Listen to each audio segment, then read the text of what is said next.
your teacher recommendations have already been drafted and are sitting in the college guidance office. The guidance counselor certainly knows who you are and where you may be interested in applying. So the essays become this very personal statement in which you can really reveal exactly who you are. And if you think about this, despite any challenges that you may have, the essay is going to give some context to what you've gone through, what you've learned, challenges that you've faced, things that you've, mitigated, and then just give a positive impression of like what you are made of and what you're looking forward to in your college experience. So some of the things, oh, got it. I see I'm being recorded. Okay, next slide. Oh, here we go. Perfect. So one of the things that I really think is really important is to think about, do we want to address a learning difference in your college essay? And I think it kind of goes two ways. One, if you find that a learning difference really is part of what defines you, then of course, like this is something for you to consider writing about. At the same time, there are areas within the application where you can also speak to a specific learning difference. So you can save your personal statement to be more about something very uniquely you. So there are options, and I think it kind of depends on how you want to look at it. So when it comes to whether or not you want to address it in your main essay, the answer really is it depends. And I think it depends how you'd like to talk about it. So I'm going to give you some examples and some questions to talk about that. So if you decide to to address the learning difference in a college essay, you could either have it in your main Common App statement, which gets sent to all schools, or the application features an area where you can write an additional information section. This is also a place where a lot of times you can make a separate statement which talks and addresses any kind of learning challenge. So it really depends on how best to use this space. I think it's would be good to brainstorm and figure out what is most meaningful and what defines you. So let's say you're a student that has a love for math. At the same time, you also have a learning challenge which prevents certain successes in some of the math classes, yet that hasn't prevented you from loving math.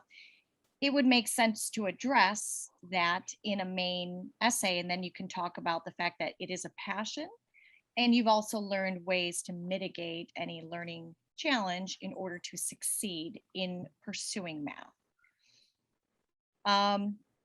And this is the prompt which falls in the Common App, which talks about this additional information. You get the opportunity to describe any circumstances that aren't currently reflected in the application, and they let you have up to 650 words to talk about this. So this is where I usually have students either talk about their learning differences, address any hiccups in their transcripts, even some test scores in which there's where they want to do a little more explaining of that, and of course to explain any kind of special accommodations. Okay. The other question that I have for you as you're thinking about this is that if the learning challenge hasn't had a negative effect on your life, then I wouldn't put this in additional info. But again, if you want to write about something that's more integrated, I feel like the personal statement, which kind of shows both something about you as well as how you've mitigated a learning challenge, that could be a really, really effective way. I think the personal statement should be memorable and it should be uniquely you. So I have some fun ideas here for you to think about when you're approaching your essay. You have something that's uniquely you, and it's maybe you're a collector of little glass animals. Maybe you have a deep knowledge of pulsars. Whatever it is, everyone's got their own story. And I think when you're thinking about your college essay, you want to convey something that is uniquely you, like your fingerprint. No one else has these exact same passions in the way. No one has these collections or these wonderful things that you personally love to enjoy. And I think those are the kinds of topics that I like to encourage my students to write about. And also, if you do want to talk about a learning difference, the Common Application actually has a prompt which addresses the lessons we learn from obstacles we encounter can be fundamental to our later success. Recount a time where you faced a challenge, a setback, or a failure. How did it affect you, and what did you learn from it? So, this is like the perfect prompt to perhaps address what you've learned through your experience in high school. So, it does really encourage a story of resilience and what you've learned through your own personal experience. Okay. Um, if you do decide to address the issue and you want to write about this in your topic, I would say try to think about it as like a struggle that you overcame. And I think something really important to think about when you talk about it is that you want to keep it on a positive note. And you don't want the essay to kind of belabor the point, because it's something you have learned to mitigate yourself. You've got hopefully support at school, family, whatnot. You want to address it from a viewpoint of like, these tools have helped you tackle this, and yet this won't limit your success in the future, and that you're not a victim, but you have learned to mitigate this, and it's only helped encourage you, and you know that you're well equipped and you will succeed in college. So that's the approach that I like to take, and encourage students to talk about it from that. Well, go from the level of like, talk about the successes, small successes. This doesn't have to be this momentous thing, but just talk about those ways in which you've improved and were successful in your subjects. So here's a few topics to think about as you're approaching your brainstorm. How has the learning differences affected the way you understand the world? And then how has overcoming the challenge, like how has that changed you? Has it made you more confident? Has it made you more assertive? And then if you're going to write about some of these learning differences, I definitely feel that it's great to pull up with your advisor, whether it's someone in your support services or whether it's a trusted family member or a teacher.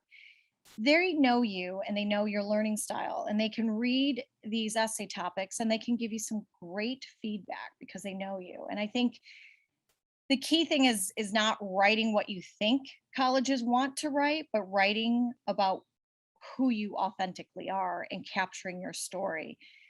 I do feel like every student has a unique story, and the more you can capture you, the more authentic it is. And there's no way that anyone just wrote this essay and mailed it in. So it's really important to be authentic.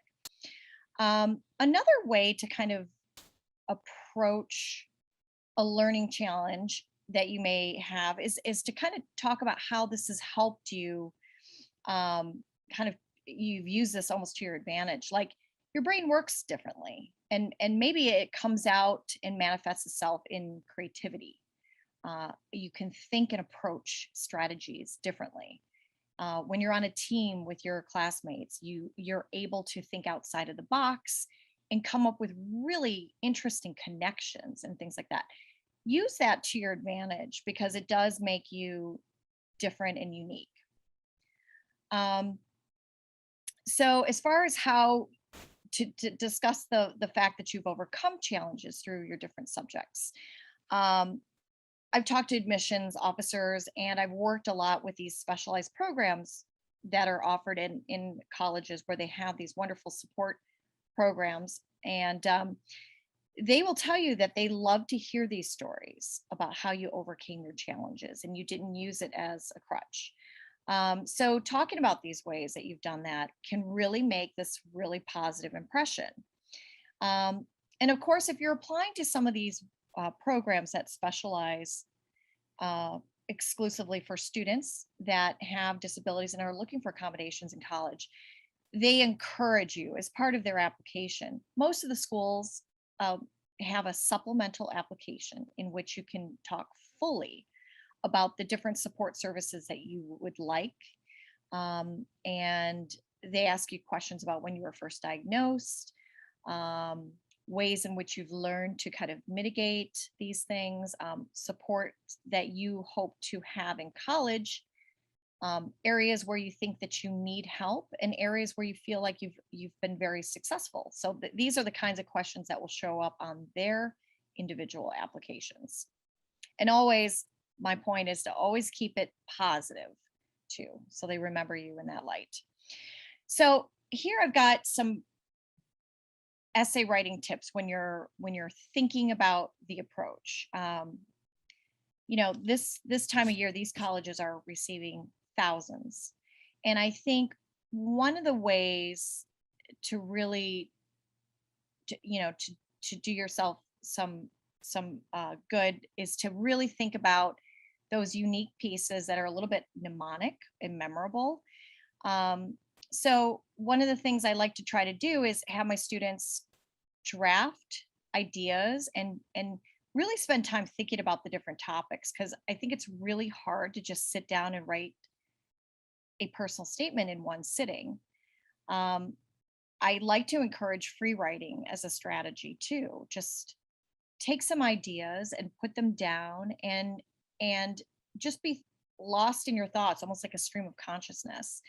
And sometimes you'll find that after spending some time just writing the stream of consciousness, that you can walk away from this brainstorm, come back in a day or two, revisit it, relook at what you have, and sometimes you'll find that you're getting some themes, and you'll find some nuggets that you wrote that really jump off the page for you. And then you start thinking about ways that you could support this idea, and you could start loosely building an outline and just start free writing. And I just think that that's a really helpful thing to, as far as an approach, instead of trying so hard to make it fit into a perfectly 5 paragraph type essay, or whatever a typical English essay structure would fall under. I think here's an opportunity to be more creative.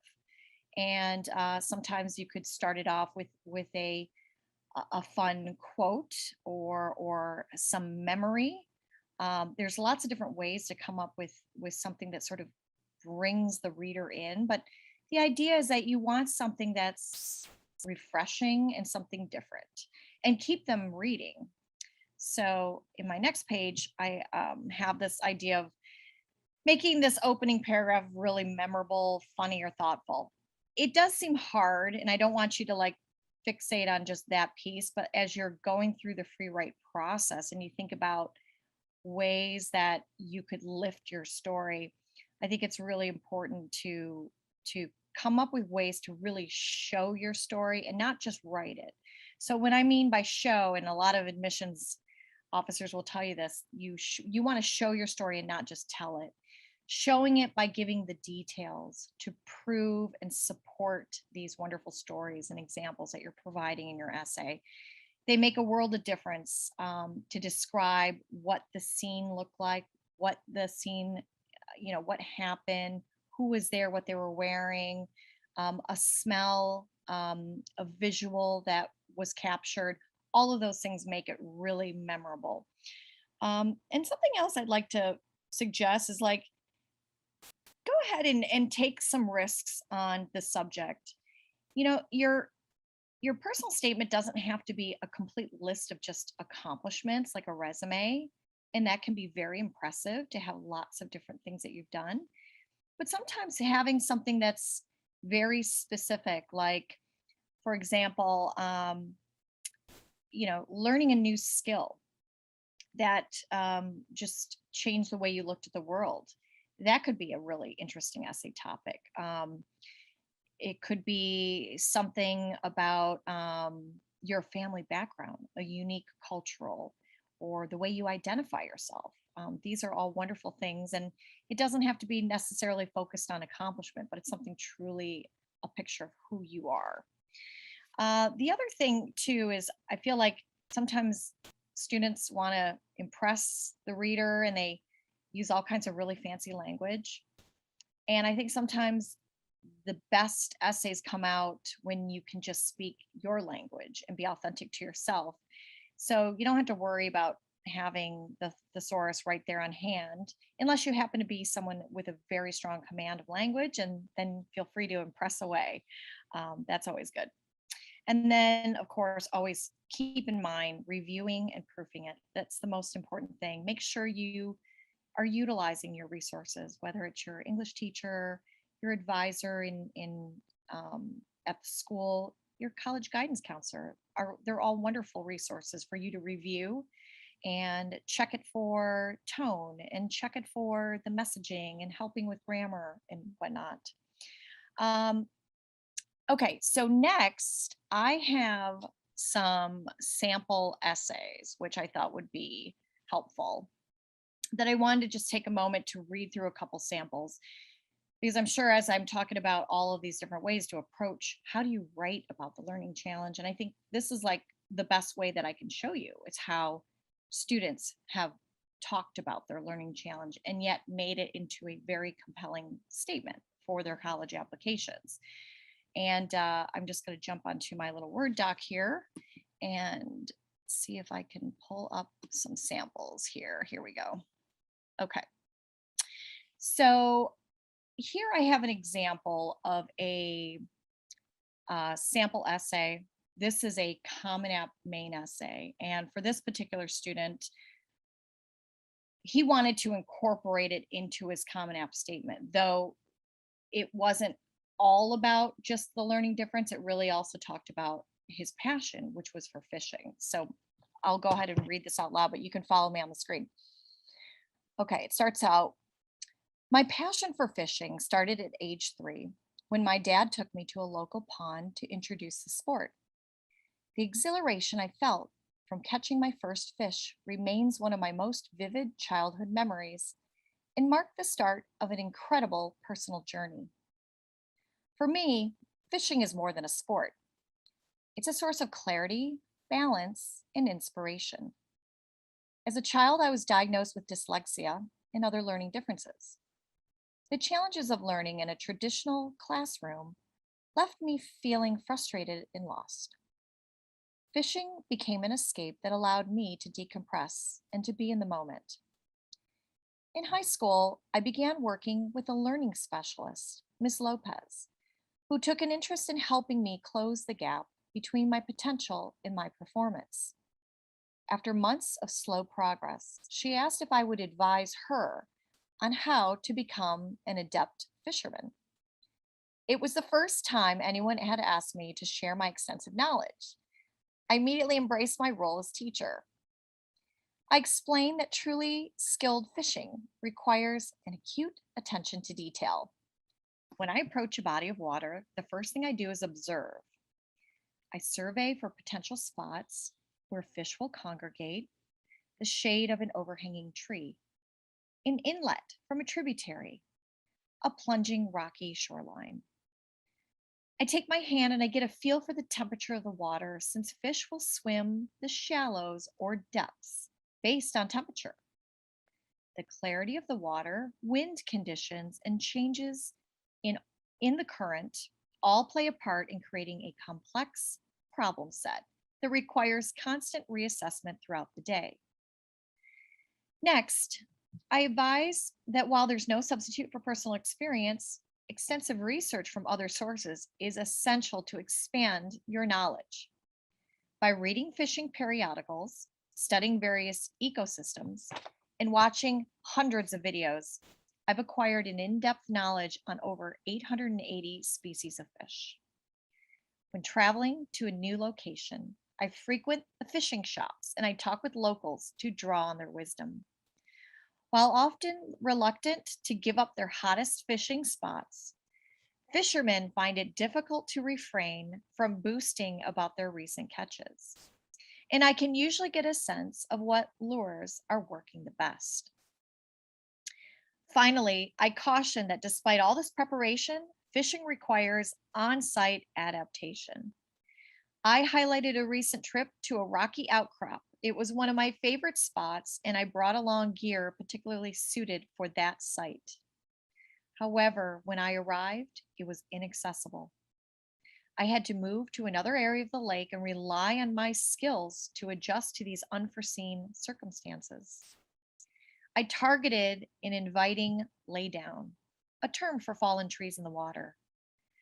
My challenge was that I only packed floating baits for a rocky area, and now I needed baits to operate below the surface. So I reconfigured the equipment to sink without making any action of the lure seem unnatural. It was an elegant solution, but I was adamant in expressing to my teacher that fishing is not about style, it's about results. After I finished explaining, I looked at Miss Lopez and I immediately knew what just happened. In that moment, I saw what had eluded me all these years, understanding how I process and absorb knowledge. From that day, everything about my academic trajectory changed, except my close relationship with the teacher that took an interest in me. As I've grown, I've looked to the lessons fishing has taught me for guidance. It has helped me learn how to clarify my mind and focus myself. It taught me the essential skills I need to succeed and has allowed me to balance my strengths and weaknesses. The pure focus on this activity and the knowledge it takes to perfect the skill is exactly how I will approach my future studies in college. So that's just one example of integrating this into his passion, which is fishing, and talking about his learning differences, but doing it in a way that he's creative and he thinks he could think and adapt on the spot. I mean, I think that this was a very effective way of telling the story and yet illustrating his learning differences have allowed him to really get to know and figure out how best to maximize the ways he is able to learn and adapt. I see there's a question. Oh, okay, got it. There's something in the chat. Okay. Next, here's another sample. Oh, sorry, I'm so bad with this technology here. Do I close this? I think I close that. Okay. Here's another example from a student who has been diagnosed with synesthesia. And I thought what was really interesting about this particular story is that um, this absolutely impacted the way that she learned. In fact, this particular student really struggled. And it was for her, once she was diagnosed with synesthesia, it helped really explain so much about her world and also help her with her learning. So, and I thought that she did a really great job. She's very creative as well. And this essay was capturing a lot of the ways that she sees the world uniquely with her synesthesia. So I'll read through this one and would love to hear your comments. Okay. How have I gone my whole life and just now seen Fantasia? At age 13, I wondered who was keeping the secret from me. If only I had seen this years ago, so much more would have made sense. I would have seen the floating yellow violin bows and said to my family, those bows are all wrong. Or I would have seen the red and white mushrooms dancing and commented that blue and orange would have made more sense. Instead, in a banal conversation about my color coding system for school, I remarked that English was purple, obviously. The other person's face contorted in utter confusion. This is how I discovered that I had synesthesia. I always thought everyone perceived the world this way. How else would you memorize phone numbers? I knew I had my mom's phone number with a color sequence that made sense. Black, clear, red, orange, darkish green, red, black, whitish, black, orange. Numbers always produced a stronger sensation than words and letters. Even with my unique way of perceiving the world and making connections, learning to read proved to be very difficult nonetheless. I got tired looking at all the dark red B's, orange I's, blue R's, and red D's. These last two are why I still struggle to remember which is Democrat and which is Republican. The colors would always flit and flutter across my vision and distract me. So reading required my full concentration. I remember what a disaster it was when Mrs. Carter decided that her third graders would concentrate on their reading much better if Beethoven were playing. Have you ever tried that thing where you pat your head and rub your stomach at the same time? That was my brain. I never thought that the brain itself could feel seasick until that day. Music is where my synesthesia made the most sense. It didn't have to compete with anything else. A simple tone produced a simple color. Higher octaves were lighter colors. Even though I dreaded my lessons with Miss Joyce, my first piano teacher, and basically the living version of Anna Wintour character from The Incredibles, I now appreciate her forcing me to run up and down the scales. Do, re, mi, fa, sol, la, ti, do, purple, blue, red, brown, yellow, greenish, crystal light, purple. When I struggled with reading, I found that singing brought clarity to the words. When I sang, the kaleidoscopic chaos distilled to a nice yellow or purple, or whatever note I maintained. Of course, I was never really conscious of this any more than someone is conscious of the air around them. I just knew that singing helped, even if it was under my breath. Later, under a different piano teacher, I discovered I could play by ear. Unlike Miss Joyce, Anne Marie welcomed Coldplay, or Taylor Swift, or Adele on the piano. For me, it was like finger painting. I could play around with the keys until the notes and harmonies and colors started to coalesce into something recognizable. I remember fixating on getting the octave shift at the tail end of Coldplay's Clocks just right because the song was all blacks and whites to me.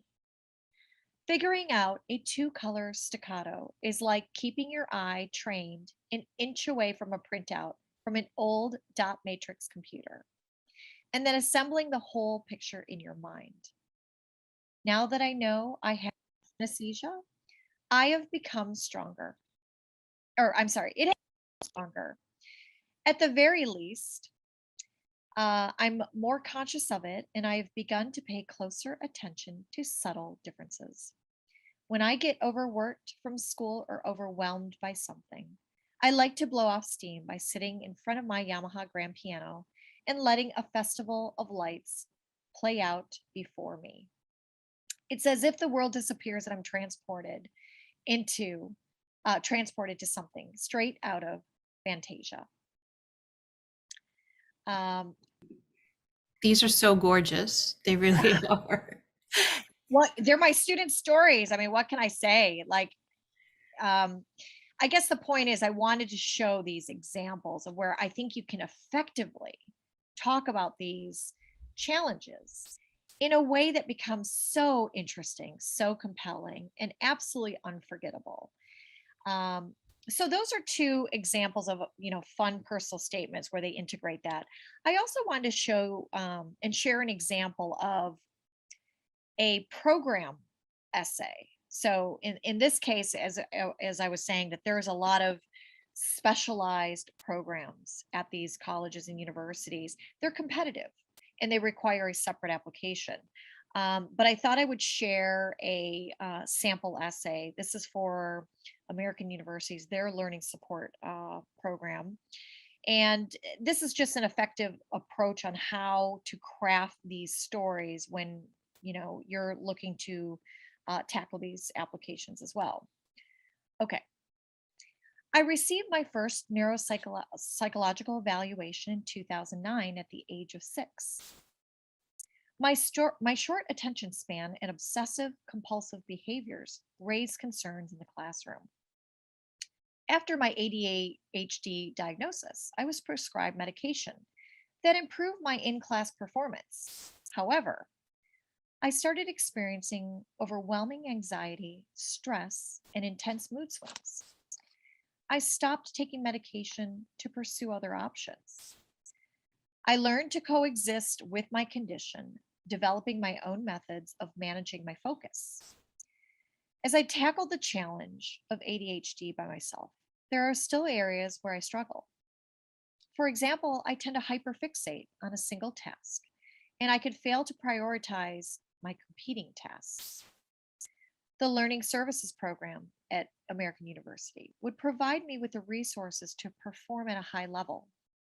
Meeting with a coordinator each week would allow me to designate time for each of my assignments and to complete them efficiently. I also received an individualized education program after my ADHD diagnosis. I was granted multiple day testing options, a reader, and extended time on assignments. These accommodations alleviated my anxiety and helped me to optimize my academic performance. Looking for additional support, my parents enrolled me in the Cervoni Center for Learning at the Pennington School. The CS program at Pennington supplied a small setting where I began exploring my differences and using new accommodations to shore up my weaknesses.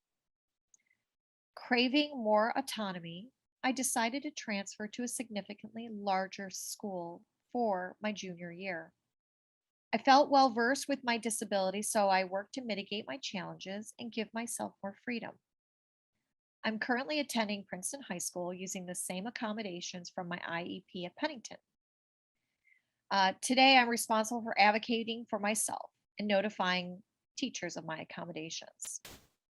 This helped me realize that having a learning difference does not limit my ability to succeed. My confidence as a student has grown immensely in a short time. I finished my junior year with a 3.65 GPA, my strongest performance to date, and one that I feel reflects my ability. Even with this greater self awareness, it doesn't grant me total authority over my attention. Math is still quite challenging for me. Since freshman year, I have struggled with algebra, which I think is due to the multiple steps involved. I was missing some key concepts during in class instruction. When I completed the homework or took exams, I would fall short, and then I would work with my learning support teacher to review these concepts to better understand them. Yet something happened when I returned to class. I noticed I stopped paying close attention because I would just go to my learning support teacher's office hours to review the material anyway. Now that I chose to enroll at the local high school, I have a different philosophy. I recognize how and when I should seek help. In hindsight, the program at Pennington was terrific, but I didn't want to be insulated anymore. I needed to develop the self reliance and the resilience to achieve long term success. The support program allows me to customize the services I receive and still affords me the flexibility to challenge myself. My strengths include a strong understanding of literature and a passion for expressing myself when allowed to write freely and creatively. That said, structure and specific criteria help me to perform. Without clear direction, I tend to procrastinate. After researching the Learning Services Program at American, I was impressed by the first year's focus on accommodations support. I believe this program focus on providing assistance during my transition from high school through my first year will ensure my success. At American, navigating academic dilemmas with the guidance of an LSP proctor will also help thrive. Will also help to thrive, sorry. I believe the Learning Services Program at AU will help me to succeed in college and beyond as a student and as a self advocate. So, that was a very specific one that was for the learning support supplemental application, which many colleges will have and offer if that is something that you're seeking for accommodations in college. I think also as a strategy, something else that's really important too is to have touch points with the college when you're applying, especially for these special programs. And, you know, the more you show, I guess the way to describe it is the more you have this demonstrated interest, I think the more that they will remember you too. Every email or letter that you send, whether it's a follow up on some material that you need or just to say thank you for a wonderful interview or visit, they become important little pieces to your application. And um, I just had pulled together a sample letter that was to an accommodations program, this one specifically to the American University. And this was something that the student wanted to prepare and make sure it was personalized to the coordinator, and I just wanted to kind of just show a example. And these are all things that I feel like you need to be your best advocate and make sure there's multiple touch points and demonstrate you really are excited to be considered for a spot at this university. So I'll just read through this cover letter, sample cover letter to the accommodations program. Dear Sir, Madam Coordinator of the Learning Services Program at American University, I hope this email finds you well and holding up during the pandemic and flurry of college applications. My name is Jane L., and I'm a senior at Princeton High School in Princeton, New Jersey, and I've recently submitted my early decision application to your esteemed university. I'm also enthusiastically applying to your Learning Services program. I'm attaching the following documents per your application instructions. Filled out supplementary application with signature, neuropsych evaluation from Dr. Smith, supplemental essay which discusses my learning disability and some background information on current accommodations, and my unofficial high school transcript which covers grades from 9th through 11th. I'm inspired to continue my path pursuing an undergraduate degree majoring in psychology due to my personal positive experiences with therapists and the field. I'm also an avid writer, and I hope to continue to challenge myself and improve my skills and incorporate them in my future career. I am ready for the challenge of a rigorous curriculum, interdisciplinary course offerings, and opportunities found at American University. I believe these attributes will build upon my successes.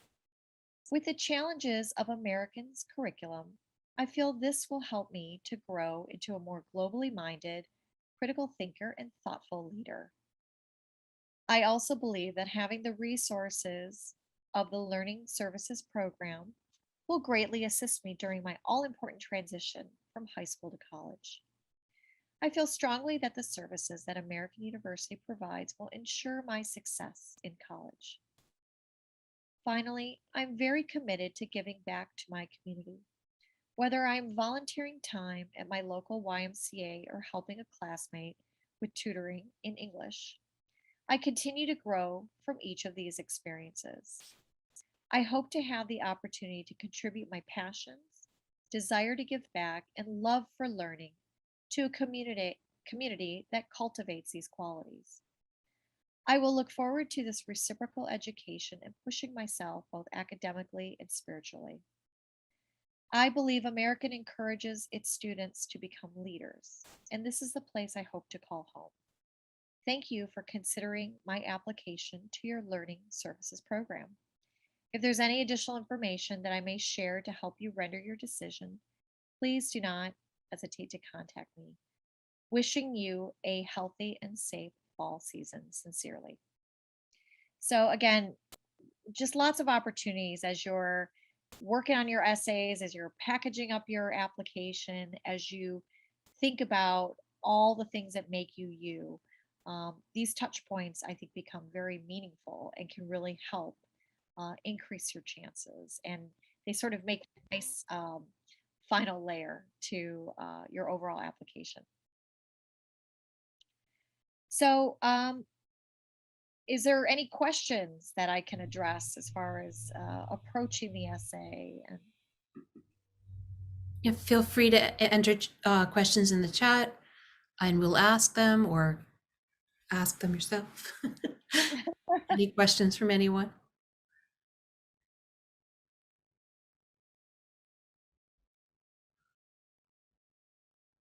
I think I love best when you said that, be authentic and really give a story that is going to be memorable, right? Because, if you're trying to say the same thing everybody else is trying to say, you're trying to impress, I think it falls flat because they've read so many of the same thing. So Yeah. really just being yourself, right? Is that what you found as well? Oh, 100%. And I think that part goes back to this idea of the brainstorming session. Because I know when I meet a student, everyone's got their own interests and their own passions. And I like to find these like really kind of peculiar things that really set them apart. And it could be something so like it could be something like maybe just a love for cooking or baking, right? And it could be what's interesting about that is like I think a lot of us can relate that we enjoy cooking and baking, but what's really interesting about cooking and baking, think about the creativity that can go into approaching and thinking about recipes. Think about the science that goes behind the cooking and the baking. There's lots of ways you could pull in these like wonderful like academic and intellectual qualities into something that the student might just have a passion for. Right. So those are kinds of things that I like to look at. And I also I love students that share like a novel experience. Like I had a student work in an organic farm last summer. And it was amazing. First of all, it was COVID, but secondly, she had this opportunity to work outdoors and be a part of this farm team. Her experience of working on a farm was like magical for her. She was exposed to a whole new environment. She was part of this essential team, all working together collectively, harvest, packing, preparing, selling, and it just made for such a memorable um, topic for an essay. So, I feel like everyone's got some interesting story, and it's just about just the hardest part, putting it down and starting the ideation, and kind of letting it unfold from there. I think But I think also that's at that age, you don't realize that what might be very interesting to others is not, like it's just you, right? It's just who you are. So it's kind of hard to figure out like what about me is interesting because you're young yet, right? I think that's a great point. And I think the other point too for students that I work with, and they're going, oh, I have to write an essay about myself. It's hard to write about yourself. I get it. And we all get it. And to think about this is the one time in this student's life, unless they're applying to graduate school, then they'll do it all over again.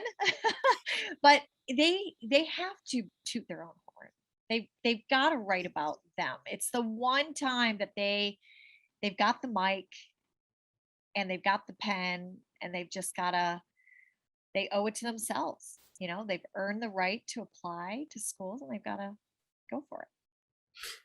We have a question. Should you ever not disclose your disability?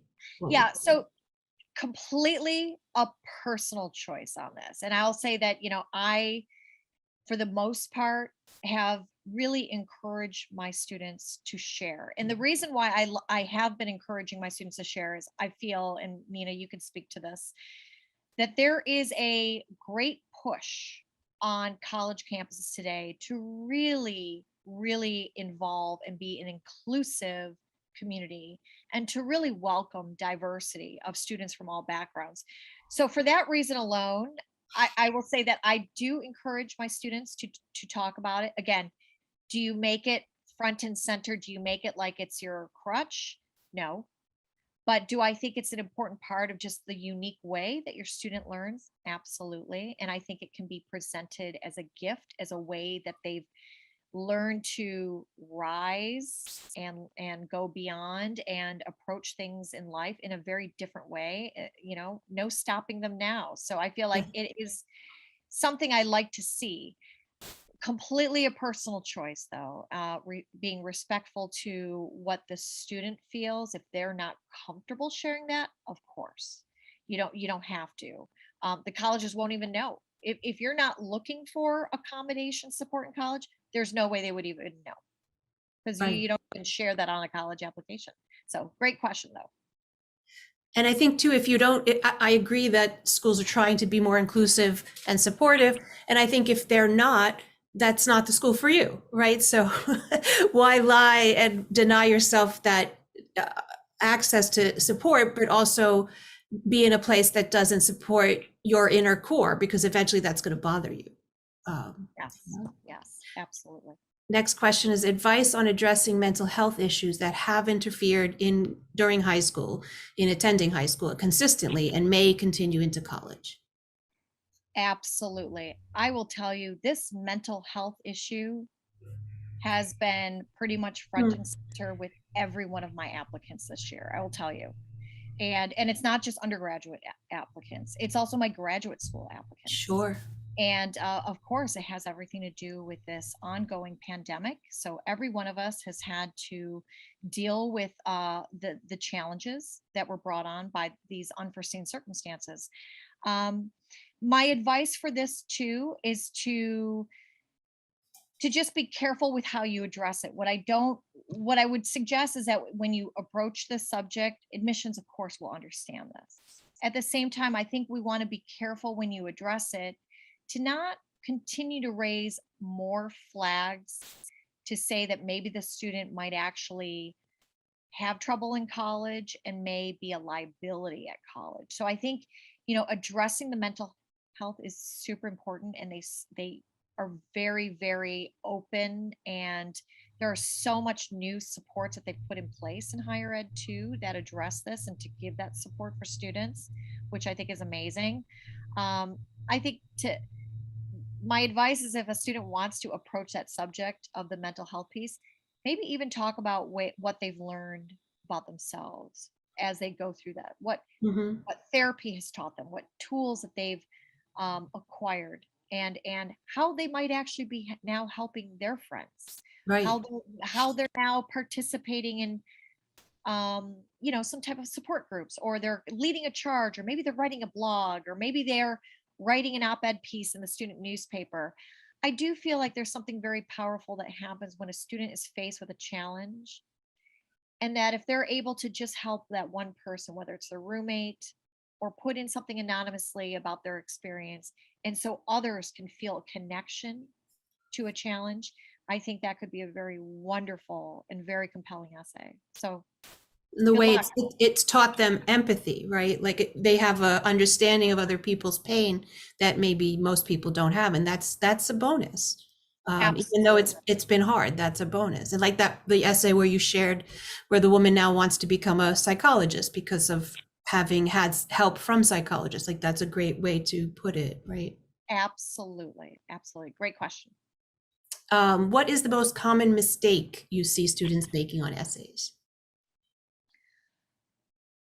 Oh, I think the number one that I see is when they try to put everything in the kitchen sink in one essay. If you know where I'm going with this, I have obviously some motivated students that want to go to college, and they literally write a draft and they cover every accomplishment, every extracurricular, and they put this all down almost like a resume.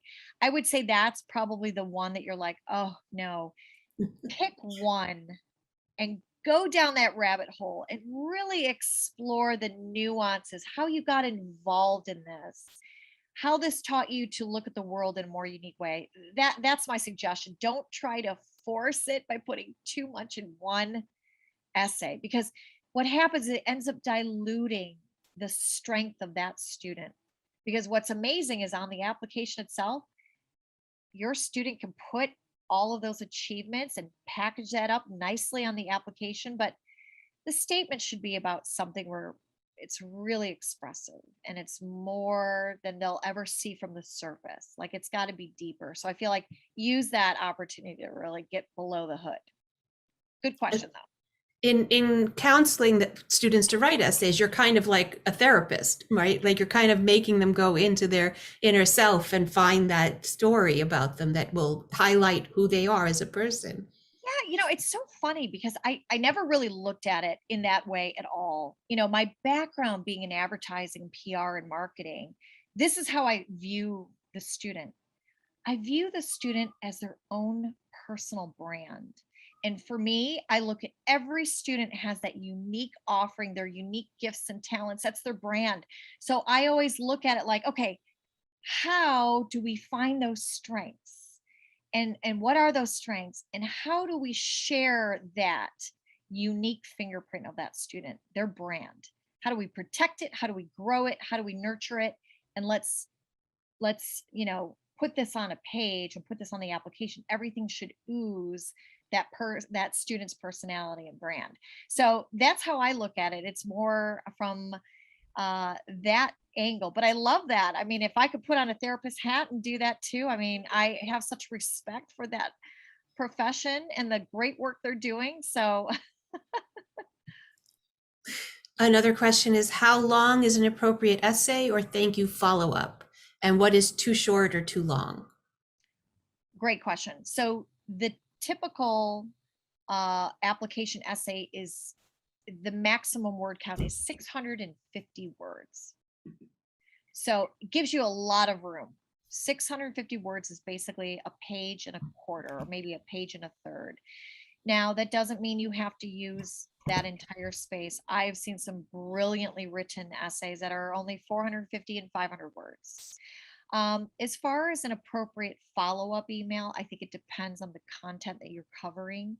The sample email that I shared with you, a little bit lengthy, but this was truly a here's my impression to let this learning program know, because it's competitive.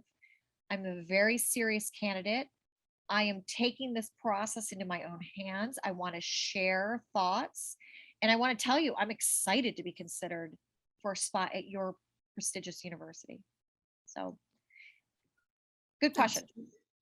Um, Second part of that question is, do you have any recommendations or online resources um, about who may be able to help a student who struggles with writing their essays, who can help with proofreading? Well, Lisa's available, but there are sources. But yes, Lisa's available. I just put the link to the place where Lisa works in the chat. And then, yes, this recording will also be made available. We'll put it on YouTube, on our YouTube channel. We'll also send it around to participants. And would the presenter be willing to be a contact to reach out with further essay questions? Yes, again, the link is in the chat, so please do follow up with Lisa if you have more questions or would like her to work with your child. She's amazing. I've worked with her too, and she's really wonderful. So, as you've seen in this presentation, I I think love what I do.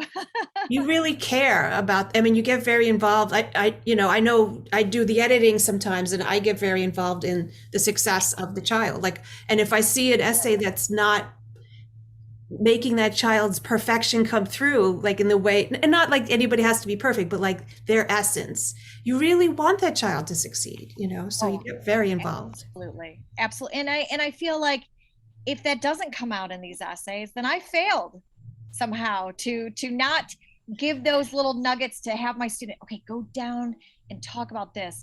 It really needs to be the student fingerprint. And Absolutely. it gives this wonderful opportunity to explain everything else that's not so apparent.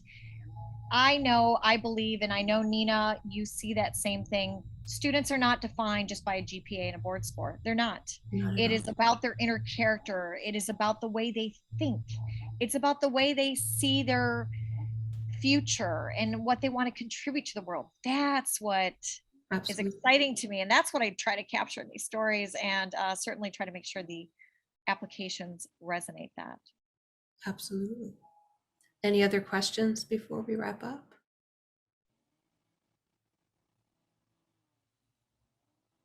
Are there free or inexpensive resources to help with writing essays? I believe there are. I know that the College Board they offer free guidance. I think that you have to qualify, or the student has to qualify, but there are absolutely some free resources available. But I think yeah, check the College Board. They have a college advising service that they do. There's just some things that I think you have to provide in order to qualify for. Yeah, I think, and there's certain places, depending on, like I know here in Queens, New York, there's different community centers that will help with college essay writing, depending on like income and levels and stuff like that. So there Okay, are resources according to that as well. So definitely look into it. Yeah, the absolutely. sample essays were fabulous. That was really helpful. Now I want to learn fishing.